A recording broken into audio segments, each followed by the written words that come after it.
So good morning, everyone, and welcome to our webinar, South Africa's Power and Water Landscape, Opportunities and Market Insights for Austrian Companies.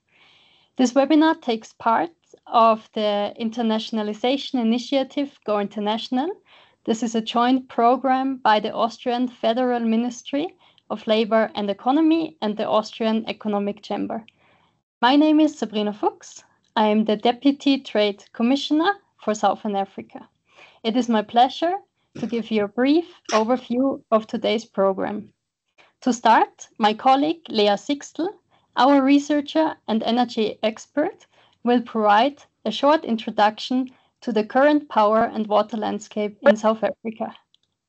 We will then hand over to our expert speakers. Following their insights, our partners from the VUCA Group, our co-hosts of this webinar, will introduce the upcoming NLIT Africa conference. If you think NLIT is a good fit for you and your company, please inform us and our team at Advantage Austria Johannesburg. On another side note, there is still time, actually 9 days, to apply for the Austrian Export Prize. To conclude, we will finish with a short Q&A where you will have the opportunity to ask all your questions. I will now give over to Lea. Now is yours. Thank you so much, Sabrina. Welcome and good morning or happy lunchtime from Johannesburg, South Africa from my side as well. I will just give a brief industry insight before I'll hand over to our expert speakers. So South Africa stands at a very pivotal year as the country faces two big challenges. Challenge number one is energy security. Challenge number two is ensuring energy security while advancing a sustainable future. Regulatory reforms and new technologies, private sector investment, all these things are shaping new energy landscapes in the country and aim to balance the legacy of the existing infrastructure that is in place with the urgency of implementing renewable solutions. So the government's policy revisions signal a very clear shift towards diversifying its current energy mix. So initiatives like the REIPP or the Amendment to Electricity Regulation Act encourage private investment in renewable energy. And while that transition does require policy, it also requires action on and execution on that.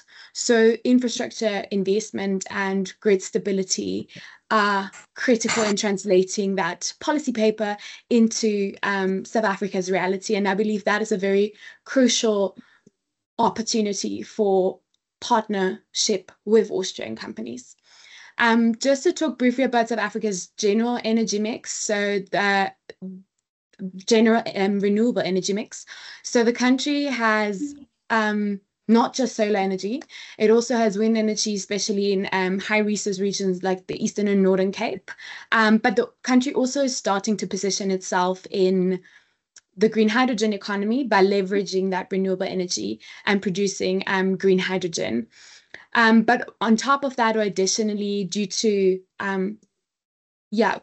load shortages, especially business consumers have been prompted to establish battery energy storage solutions to enhance grid stability, but just to be able to upkeep production and production cycles.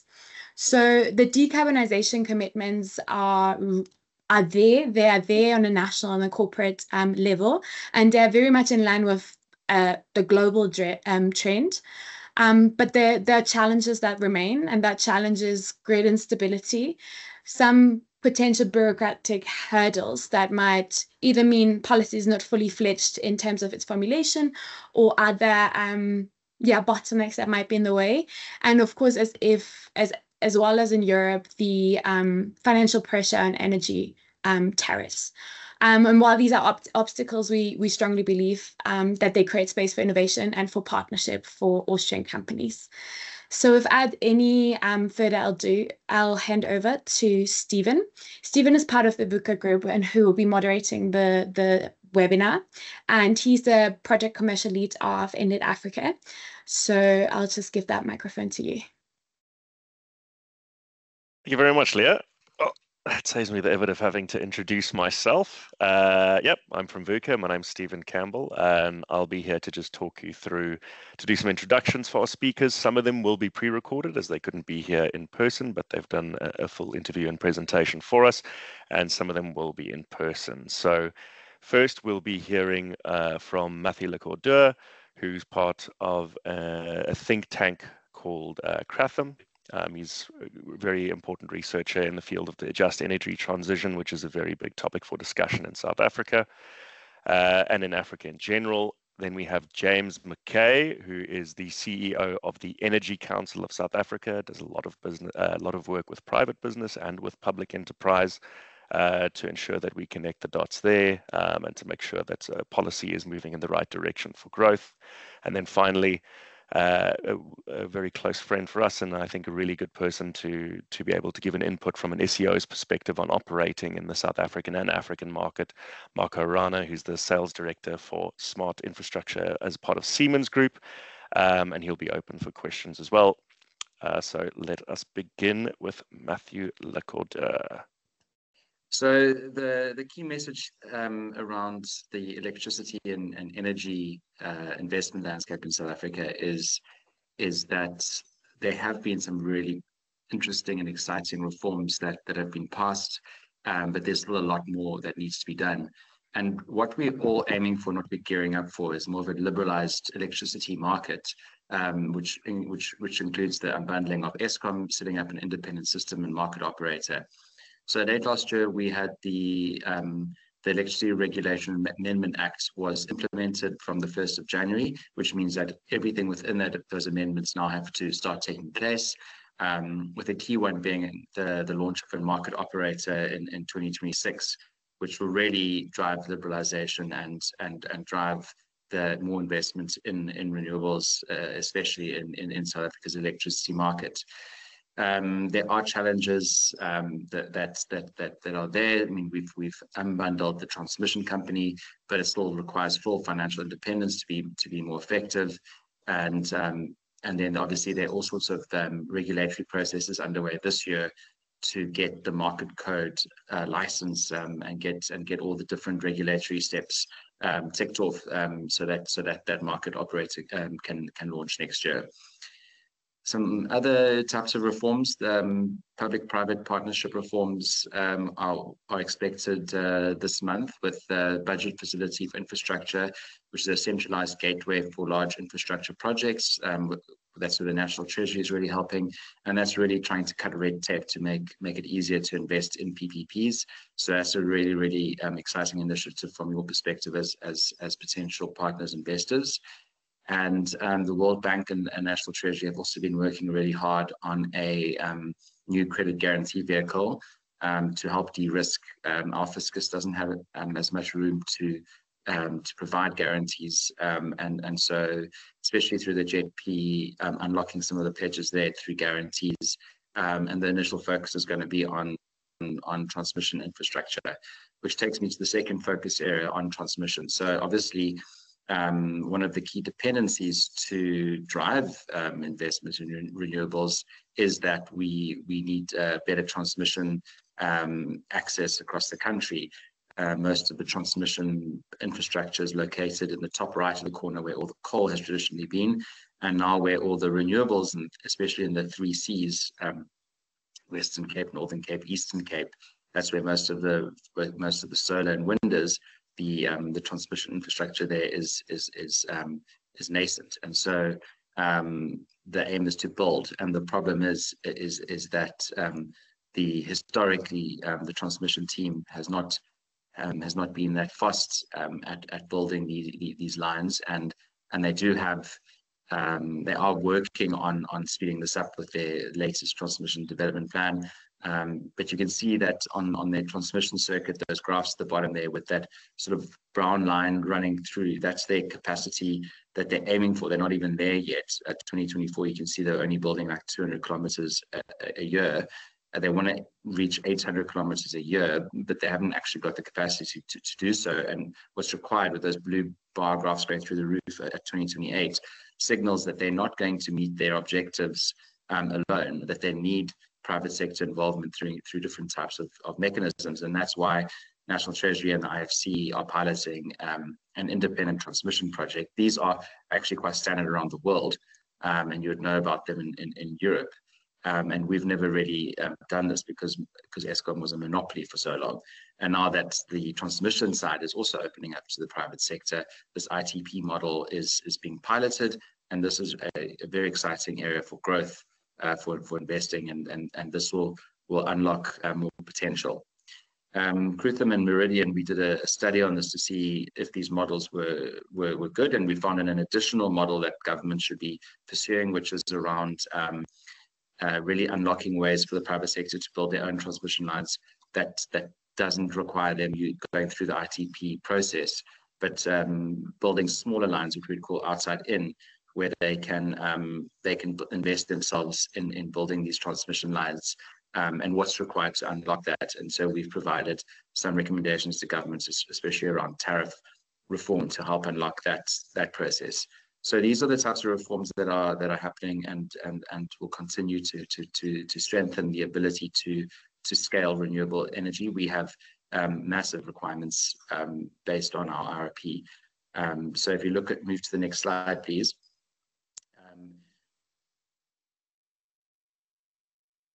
You will see that our RRP 2024, for example, allocates 76.4 gigawatts of wind energy by 2050. And our contribution is still quite small. So we need those that transmission improvement. There's also issues with distribution and municipal sort of structural issues that we need to resolve on that side. But I think what we found is that with the existing procurement process for renewable energy, which I'm sure most of you are familiar with, the REAP model, the Renewable Energy IPP program, is that it's not doing as well as it used to. And the last bid window 7, that was the preferred bidders were announced at the end of last year. It wasn't a very successful round again, and a lot of that has to do with the constrained transmission grid. That there just isn't enough grid for companies to drive scale there. And while the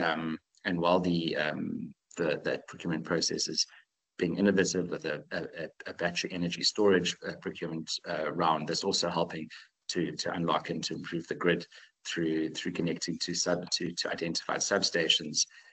There's still a lot more reform that needs to happen on the REAP side to improve the success of future rounds. But whilst that's happening, there's a really exciting trend happening on the private generation side, where through the removal of the requirement to license your energy, private sector generation has surpassed REAP renewable energy in the last couple of years.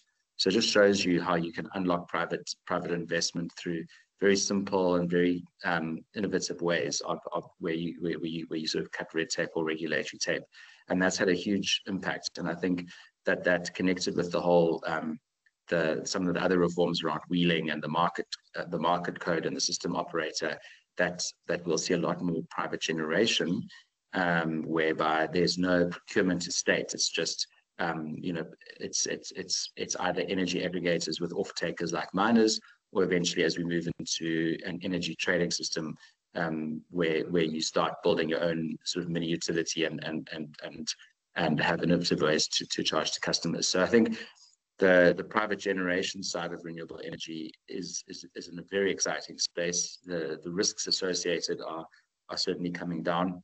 I think the cost margins are getting tighter, so it's a lot more competitive.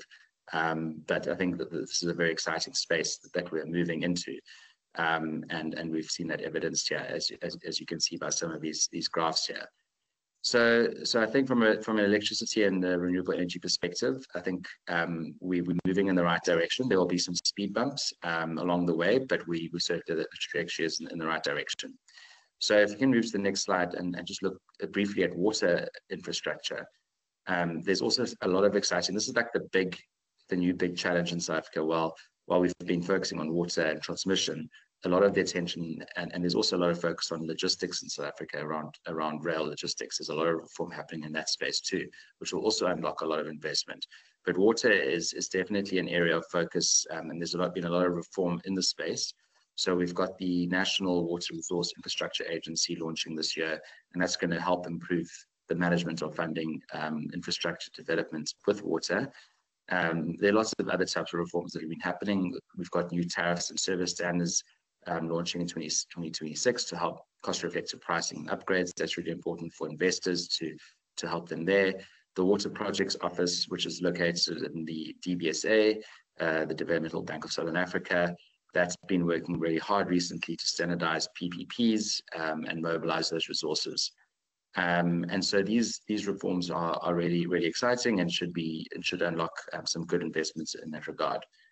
And then the sort of focus areas on water, you've got the non-revenue water projects that helps reduce losses and boost municipal revenue. There's the water reuse program that's repurposing wastewater, and there's some really exciting initiatives already in the pipeline there. With bulk water infrastructure, we've got focused on transmission systems, wastewater treatment. We've got these major projects underway already. So we're looking at blended finance models that will attract sort of financiers in the space. We've got the focus from South Africa has this Operation Vulindlela, which is a joint venture between National Treasury and the Presidency that's really aiming to unlock efficiencies in PPPs. And then this new agency's long-term goal is to raise funding independently from the state to drive water infrastructure. So this is going to be certainly a new area to watch. So that's it from my side. I will hand back over to the next panelist. Thank you very much. Okay, yeah, so as you can see, there's been some really interesting developments in the legislation that's allowed for a lot more private participation. I think, he's talking about private electricity coming onto the grid. Just in solar built on the grid in the last year alone by private business, I think the last statistic I read was it was over 3.5 gigawatts of energy that came onto the grid in solar. So yeah, there are all these new interesting developments happening in the legislation in South Africa that's making it far more possible for people to do business direct with business when it comes from a power and as we're seeing now, water side of the business. So next, I'll be handing over to James McKay from the Energy Council of South Africa for his presentation. Great.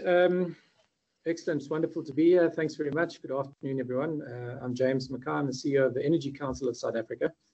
We're a relatively new organization in the electricity or the energy space, and we've been very much focused on electricity over the last 2 years, quite in the depths of the business-government partnership. So I think gives very interesting perspectives. Maybe if I just take a quick bit of a step back, I think that people will be familiar and recognize South Africa being famous for our load shedding issues. Certainly in 2023 was really sort of a bit of our darkest hours, and with a lot of projections that that would run through until 2027. But I think that there were many silver linings to that crisis. One, it's prompted a very significant political response, pulling in National Treasury, Eskom, government, various role players in government, but importantly also business. And kind of gave birth to this partnership between business and government, and a level of collaboration which I think is unprecedented, and has actually been very, very successful. So certainly, the coming together of this partnership under really the structure of Business Unity South Africa and Business for South Africa, with the presidency and chaired by the president, which we still have regular update meetings and progress meetings with the president, has really kind of had a lot of successes. I mean, the first one is that there was a significant focus on load shedding. And so the initial response was an energy action plan was launched by the president with the National Energy Crisis Committee, and a lot of joint collaboration. Business mobilized literally thousands of hours of engineering specialists to focus on priority stations. kind of focusing on technical issues. And I think in a combined effort, it's really led to a very successful sort of end to load shedding. I think yesterday or today is 300 days without load shedding. So a huge celebration because this builds positive sentiment, and sentiment creates growth. The other aspect of the partnership was also to focus not only just on fixing power stations, but also what does a sustainable electricity sector look like going forward? And so it accelerated a lot of the reform agenda items, which have been long in the making, which Matthew kind of referred to. And important parts of these were particularly the unbundling, the move to a multi-market or a wholesale market model, and the restructuring of the electricity sector. So I think the crisis in the partnership has been very successful in doing that. So 18 months on, where's that partnership landed now? Well, we had the most recent update with the President and Ministers on the 16th of January last week. Again, very good engagement, positive. Eskom government, the Minister, very much focused on issues. How do we take this forward? I think strong recognition that there was a singular focus on load shedding, this fixed aspect or sort of focus. We now have to mature that partnership, and it's around build and reform. And so the Energy Action Plan, as well as the National Energy Crisis Committee, are now maturing. We have NECOM, what we call 2.0, and we are updating the Energy Action Plan into 2.0, with really the focus being on two build areas. We need to accelerate investment in new generation across technologies, wind, solar, batteries, as well as specifically gas to power, as well as keep maintaining and building the reliability of the existing coal fleet. The other build area is transmission, which Matthew referred to. And then the two reform focus areas, which is really then the shift into the wholesale market, which includes the unbundling of Eskom into a separate transmission company housing the market operator, and then separate distribution and separate generation. So that process is well underway. The National Transmission Company has been legally formed. The market codes are being developed, and we're progressing, and the establishment of the market operator is underway. The other reform area which has been targeted is municipal reform. And I think this is also an area of concern. It goes into the kind of the poorest of the poor and residential affordability issues, which are not uncommon in any economy where we're dealing with energy transition, and that's specifically then the just energy transition. So those areas are also ongoing. I think importantly with that now is what we've shifted the electricity sector landscape is that we have a dedicated ministry for the first time for electricity and energy. And so that minister is now responsible for and taking responsibility for the energy transition. So it's significantly better clarity, leadership, and technical focus compared to when previously the ministry was combined with mining as well as sort of minerals and upstream resources. So we've got better focus at the ministerial level. The ERA, which is the Electricity Regulation Amendment Bill, as Matthew referenced, now is in law, and it gives us very clear direction and policy commitment from government around the reforms.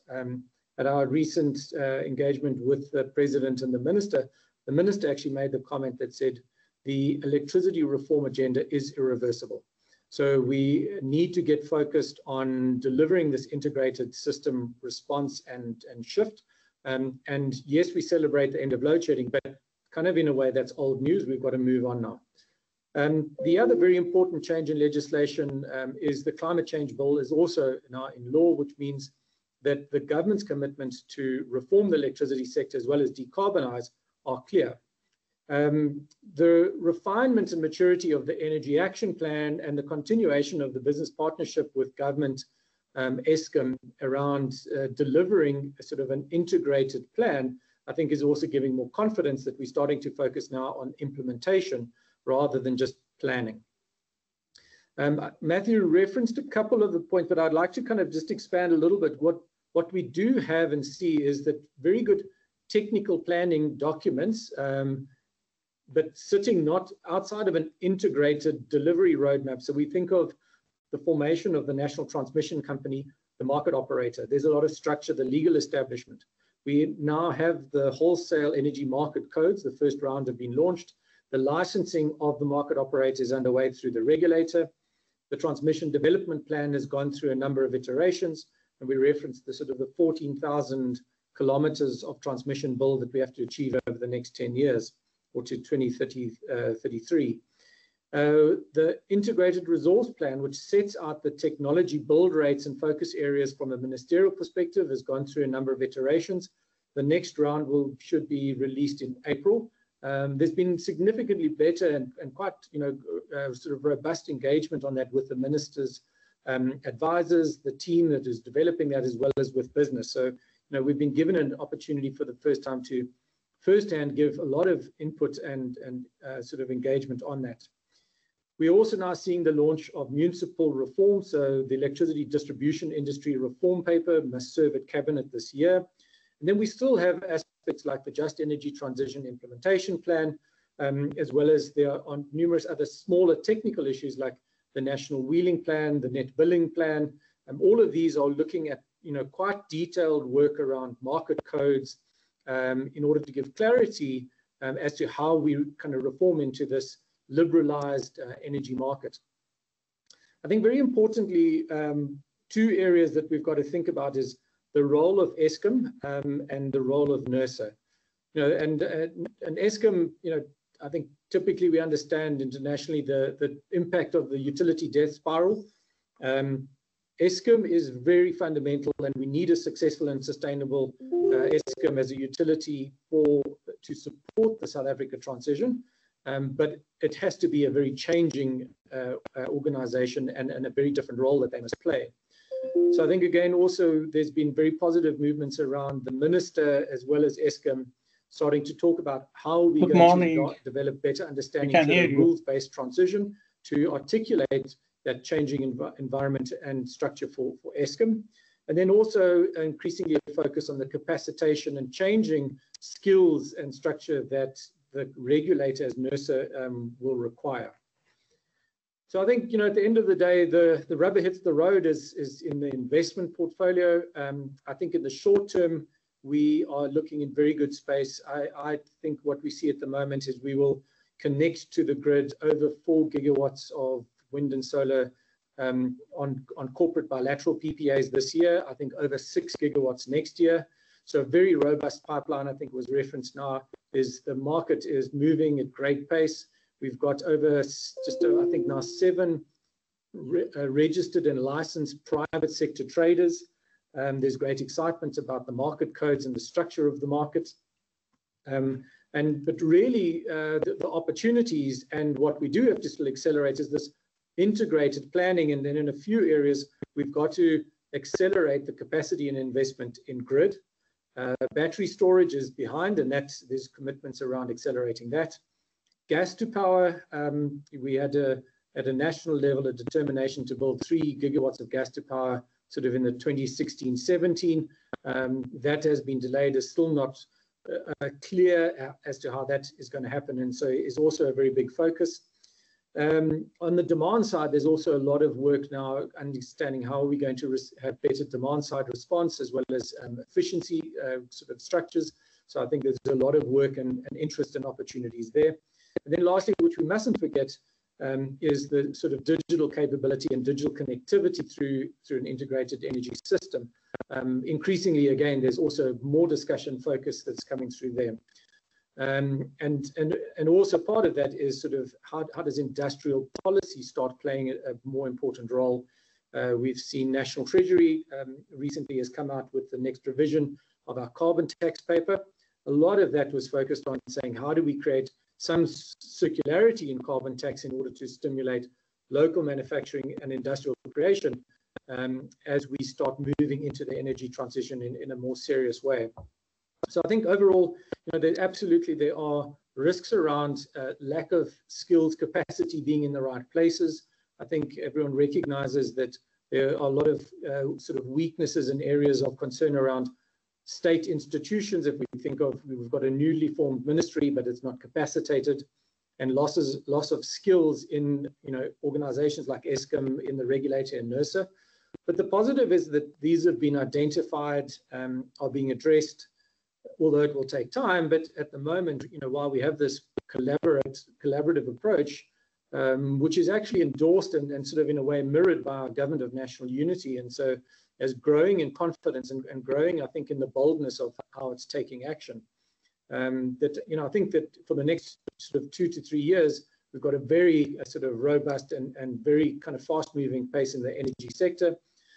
Really, what we've got to work on at the moment is using the next 2 years to make sure that from 28, 29 into 30, we've got the next round or sort of cycle of large-scale investment locked in on all of these technologies. So wind, solar, battery, gas to power, critical, grid critical, and then capacitating the shift into the wholesale market, which is targeted to launch in April 2026. So a lot happening, super exciting, but absolutely, I think often it's one has to be on the ground. There's a lot of concern sometimes that there are a bit of mixed messages. One sort of can see that there's not always exact political alignment, but I think it's part of the maturity in the journey that we're on. This is very complex, and we lack the structures and the history of having been doing this for a long time. We're relatively new at it, but I think we're moving incredibly quickly. So if there would be one sort of suggestion, if there is interest, I think organizations need to put boots on the ground, be here, and then engage, because I think you'll get a much clearer and better understanding of what is the reality on the ground and the real bottlenecks versus sometimes just sort of the headlines and some of the kind of perceptions of where things might not be working versus where these are just kind of veneers that actually things are just moving. But there are always challenges, and we have to move through those challenges. So I think that's maybe kind of some areas of food for thought, but happy to engage on questions. Thanks, Claire. Maybe back. Great. Okay, so yeah, I think that a pretty excellent presentation there, and thanks very much for him giving us time to record that for us before the session, even though he couldn't be here. I think it gives a very good perspective on some of the opportunities available in the landscape. It gives a very good indication of how much we're looking for in terms of technology partners to come and assist, expertise from overseas, foreign investment, and the need to partner together to solve some of these challenges we have that have to be met one way or the other. So yeah, I think that's a very good segue for us to get into Marco giving us a discussion of what it's like, from the perspective of an OEM and his perspective on the local landscape and business. So Marco, if you'd be so kind. Yes, thanks, Stephen. And good morning, everybody. Yes, what the two colleagues said already, they gave the overview of everything what's happening on a political landscape in the country and the changes in our regulations. And from our side as Siemens, I have to say we see the changes as we are actively involved as well with our CEO in the same groups as James with the government. But we see it from a contract or project point of view. So the IPP projects are skyrocketing at the moment here in South Africa. Any size, we are talking about commercial industrial IPPs installations from a 500 kilowatt up to the big ones, which go up to 500 megawatt. You heard the 6 gigawatt of plant installations, which are coming, and we see them in the requests in the pipeline. So there's huge projects ongoing, and just to think about, and if you can hear, I'm originally from Germany, but staying here since 8 years. So when I see to my colleagues and Germany or Europe says 200 megawatt hour batteries, huge projects, you can see down here for next year, the batteries, we go around to 480 megawatt hours of battery storage per single project. So we have huge installations, and we see huge of them in all our areas. One of the big topics as well, which has to be worked on and as well will more support the business and push, is what we see, that we still have the transmission company, and I think we heard it, is still strained. Our transmission network, we have one corridor. We have the big users, which are up here in the Gauteng regions, where we have the industries, heavy industries, but we have the wind in the Northern Cape and in the Western Cape. So yeah, there is some distance in between, as we are not a small country down here. And we have only one corridor at the moment transporting and exchange the energy towards production, especially wind and solar, wind at the Cape, solar in the Karoo, so in the Northern Cape, to transport it into the load centers around Gauteng, where you have the heavy industries as well. Now, a little bit into KZN, where you have as well smelters and industries.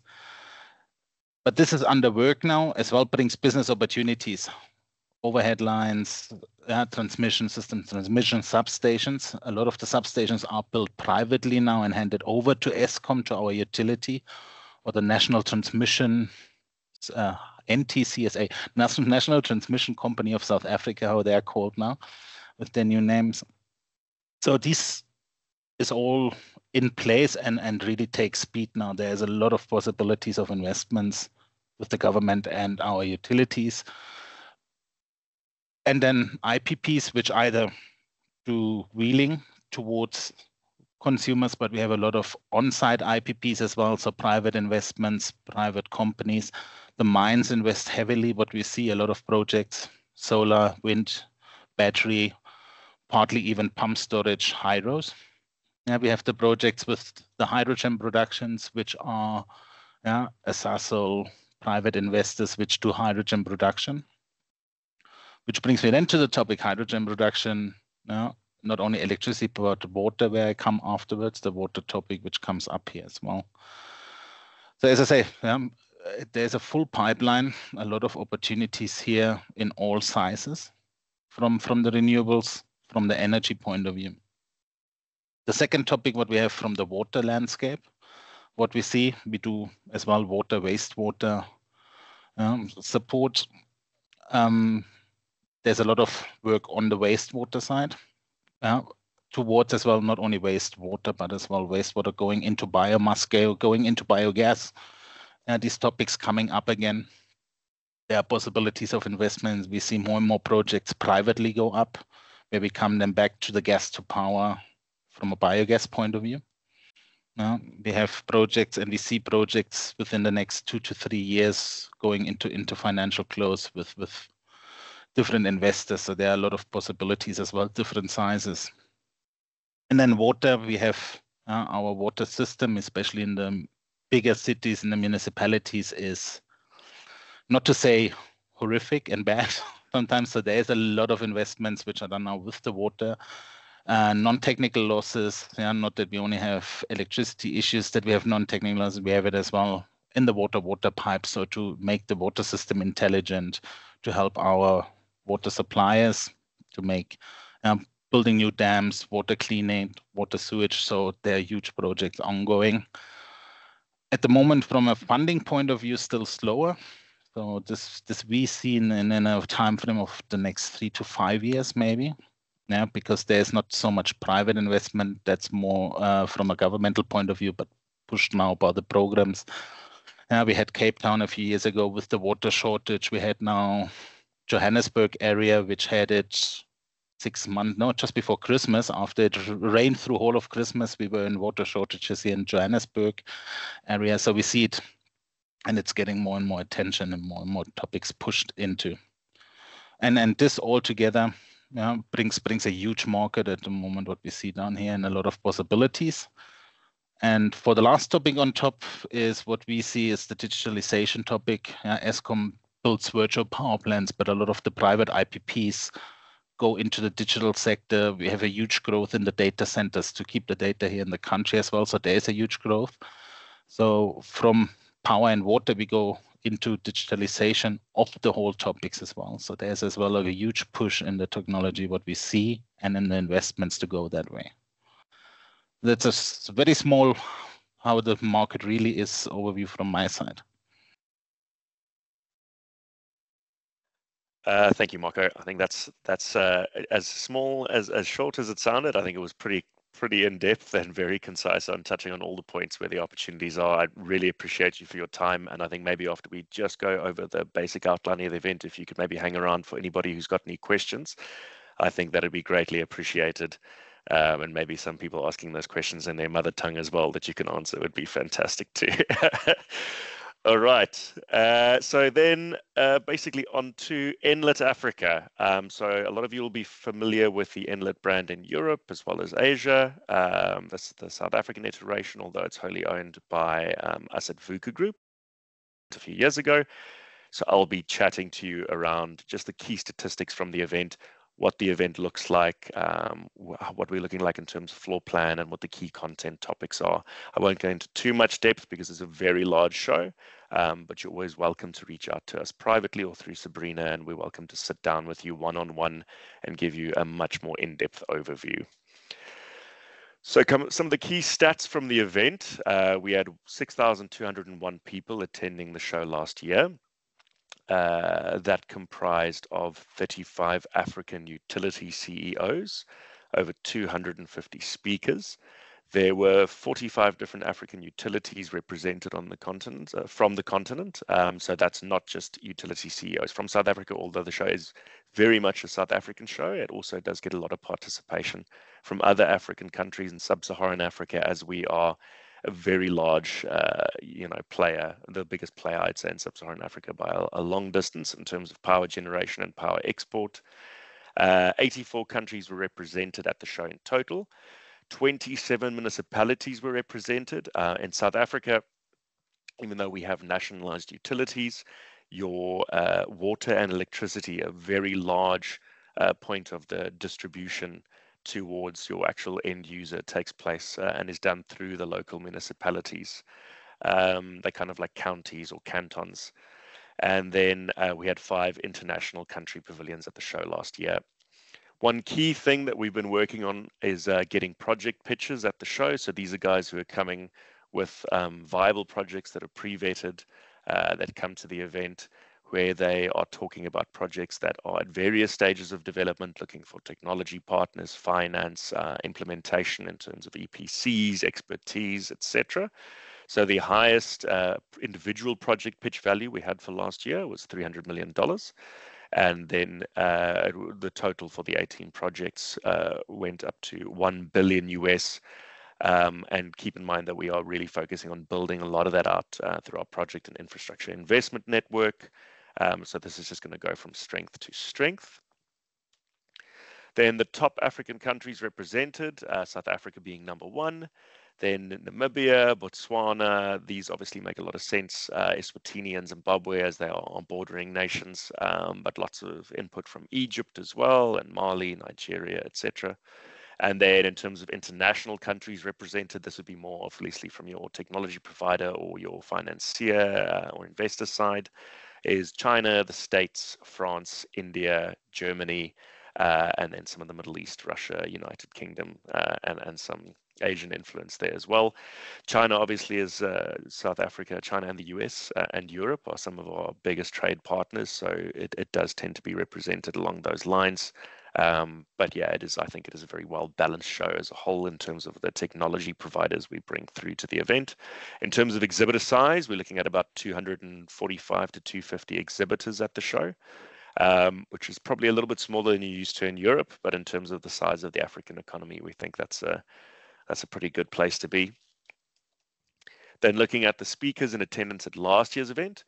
So, we had the Deputy Minister of Corporate Government Traditional Affairs. We had the CFO for Eskom, which is the state utility. We had some key CEOs from technology partners like Sabrina Delamo from Siemens. We had General Electric. We had APUA there, which is effectively like a association or group body representing most of the utilities in sub-Saharan Africa. We had the now CEO of the newly formed transmission company and the generation side there. So as you can see, there are some really, the US Department of Commerce and USAID and Power America.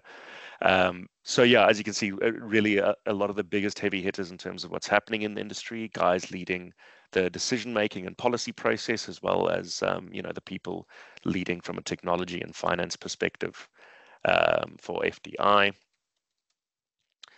So in terms of format, we had two keynotes. We have two keynotes that run. So the first day traditionally is more government focused. Next day traditionally more technology. We're shaking that up for this year. Then we have the CEO Forum, which is a private forum specifically for utility CEOs and technology partners we have that join us there. And then the product pitch day, we already discussed about where we're talking about those projects. That'll largely form part of the newly formed project investment network, which we'll talk about a bit as well. Then we had a bunch of other stuff. It's a very large event. So we have the Municipal Forum, which is focused really specifically on municipalities. Their technological and financial and regulatory challenges are very unique. Then we had Women in Energy. We also had the launch of our CNI Solar and Storage Summit, which takes place later in the year, November, which was very successful. It's happening this year, November again, water being included into that as well, as the largest energy users in the country tend to also be the largest water users. And then some promotion for young innovators in the country, some competitions for them. And then for the United Nations Department of Africa, we had a green business and financing flagship report launch. So it's a place where lots of people come together, and that's why side events and networking functions form such a large part of the event, because we have such a broad scope that we cover at the show. And a lot of those people don't necessarily find the time to get together and to connect. So that is why we have the side events. We've already spoken about the CEO Forum and the Municipal Forum. We have Initiate, which is more for youngsters to pitch projects, small businesses to get involved that are innovating, to show what they have. Women in Energy, as we've discussed. Then we have the new Project Investment Network, which is really about bringing not just public but private sector projects and investment for whether it be localization, the construction of factories, new energy projects, new private water distribution projects, to bring those financiers, technology providers, experts, being able to assist and guide the projects and make sure at various levels of development, whether we're talking, greenfield, shovel ready, second or third phase of implementation. So that's the network for that. And then we have Water Security Africa. Water was traditionally bundled into the main program, but water's challenges are now becoming so unique on their own that we have decided to effectively create a separate brand for that, to give that specific focus on the program. Then networking, we have lunch and refreshment breaks all day, which is a great opportunity for people to network and to discuss. It's a great place to also carry on conversations you've taken through your content sessions that you've been a part of, and to really build those relationships there. Then on the Tuesday evening, which is the first night of the event, we have the Standard Bank networking dinner. Standard Bank being probably one of the largest financing partners for private energy in sub-Saharan Africa, especially in Southern Africa. It's a fantastic opportunity to meet with utilities, to meet with private companies that are working in the space, and to meet with financiers and financing partners for developing projects here. That happens after the first day of the event. Then we have the Actom networking and reception drinks. Actom being one of our largest event partners. They are responsible for a lot of the localized manufacturing and distribution for companies coming into the country. And the networking reception there is very, very well attended. Potentially leads to quite a few headaches on the last day of the show, as in South Africa, we like to network with a bit of libation as well as excitement. And then on the final morning of the show, outside the normal conference, we have the Women in Energy breakfast, where we talk about issues, we engage, different female leaders together to try and build a network there and make sure that, we're promoting both inclusivity, but also, small business and local business, into making sure that we break down those silos and networks between them. Then from an exhibition floor perspective, that is I don't know if everyone's ever been to the Cape Town International Convention Center, but that is all of it. So on the left-hand side, at the back, we have the Water Security Africa zone. That's specifically content on the floor from your strategic conference and your knowledge hub, which is kind of our technical free to attend conference with your water exhibitors around it. Then moving over to the far right at the back, you have your delegate lunch. That is a cordoned off area where all of your people with delegate passes, your VIPs, etc., will go for their lunch. And then the blue dots you see in the corners the blue squares you see in the corners are more of your content to attend. We have a variety of pavilions coming to the event. The Germans, we're in conversations with India. USA is obviously on tenterhooks at the moment. We'll probably have a lot of the companies coming through in a private capacity, but with Trump's latest USAID being kind of temporarily shut down, we suppose. And we're not really sure where we'll be there by the time of the show, but there's great interest from the US companies to come through. And then when we move in, let's talk about from a content perspective. So this first section is your strategic content, which is your paid for content. The strategize stage is really a stage that is mainly focused on, the strategic management of your generation and transmission assets, looking at financing, looking at bankable projects, both from a public and a private perspective.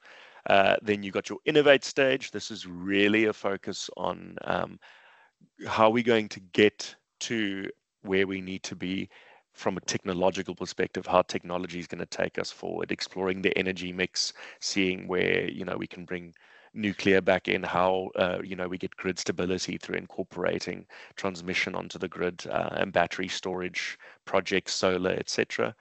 Then we have the project investment network stage, which I suppose speaks for itself.